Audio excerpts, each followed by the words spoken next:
Rescuing fishermen in distress is just another day in the office for the Coast Guard as well. We were out rock fishing with the boat, myself and one other crew member.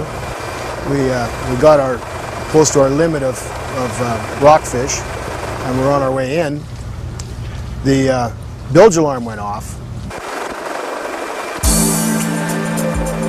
It became apparent that my pumps weren't going to keep up with the water that was coming in.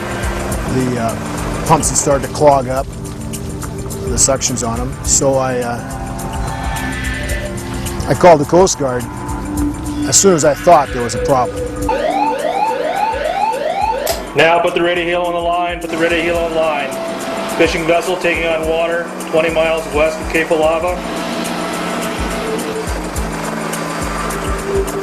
Took us approximately 30 minutes to arrive on scene. At the same time, we had also notified Station Neah Bay, who was launching a 44-foot motor lifeboat, and it was going to take them approximately an hour to get on scene with the sea conditions.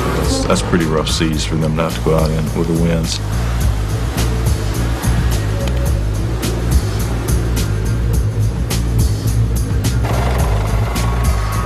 And we lowered a pump to the vessel's crew. They had some trouble getting the first one started, I think. They eventually got it started, and they were starting to pump the water off. They were having problems still with getting all the water out of the vessel because I think they were taking on the water faster than what they could de-water it.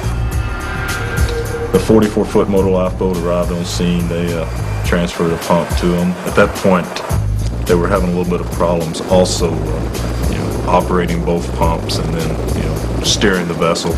So one of the crew members from the 44-foot motor lifeboat, they transferred him aboard. They got up close. It was kind of a little bit hairy, I think, with the seas being like that. The helo, running low on fuel, heads back to shore to refuel and to pick up more pumps. When they return, they lower the pumps to the fishing boat, but their efforts to save the boat seem fruitless. There becomes a point when you're trying to de-water a vessel when the vessel becomes unstable. And we felt that we were fast approaching that point. We had 4 pumps on the boat. They weren't keeping up with the flow of incoming water. There's been instances in the past where boats have all of a sudden just turned turtle and sank. And you don't want to be in the position where you have people on that boat when it decides to do that. We were somewhat concerned also because one of our personnel from the 44-foot lifeboat was on board, and we've had cases before where Coast Guard personnel have been endangered and killed being on vessels that are unsafe, that would sink. So the master said they wanted off, so we talked with the 44-foot lifeboat and determined that the safest way to get them off would be for a vessel-to-vessel transfer. That way we wouldn't endanger anyone hoisting them, unnecessarily.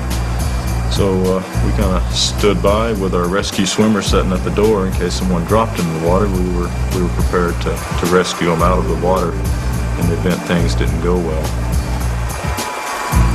Finally, it becomes clear that the dewatering efforts are futile. The skipper of the fishing boat asks to be taken off, so the Coast Guard crew plans the rescue, deciding that using the 44-footer is safer than a helo hoist.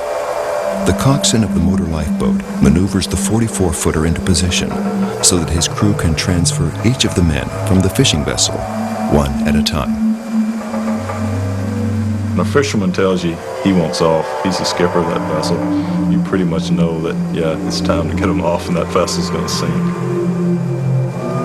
Called the Coast Guard right away. As soon as I thought I might have a problem, couldn't de-water it fast enough. And it became apparent that there was no way we were going to save the boat.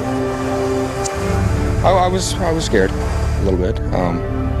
Not afraid to admit it. Because the first time I'd ever done anything like that. It's not a pleasant thought going on a boat that's sinking.